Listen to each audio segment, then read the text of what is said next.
ప్రపంచం మొత్తం యుద్ధాలు చేసి చేసి ఆయన ఆరోగ్యాన్ని ఆయన కాపాడుకోలేకపోయిన అలెగ్జాండర్ చనిపోయే చివరి రోజుల్లో ఆరోగ్యం చెడిపోయి చనిపోయాడు.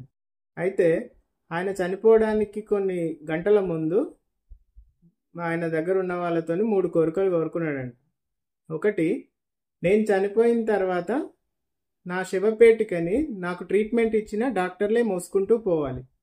2, నేను సంపాదించిన డైమండ్స్ రత్నాలు అన్నీ కూడా నా శవం మీది నుండి వెదజల్లుకుంటూ పోవాలి. 3, నన్ను సమాధిని చేసిన తర్వాత నా చేతులని బయటికి పెట్టి ఆకాశాన్ని చూపిస్తూ ఉంచాలి అని కోరుకున్నాడంట.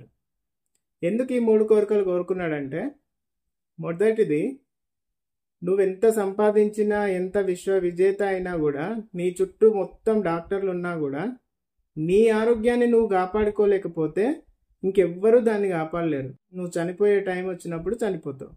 2వ కోరిక ఎందుకంటే, నువ్వెంత సంపాదించినా నీ దగ్గర ఎన్ని రత్నాలు మనులు ఉన్నా కూడా నువ్వు చనిపోయిన తర్వాత వాటికి అసలు ఏ వాల్యూ ఉండదు. అందుకని నీ మీది నుండి జల్లుకుంటూ రోడ్ల మీద పడేసేది. ఇప్పుడు వాటికి నీ ప్రాణం కంటే వాటికి వాల్యూ తక్కువ.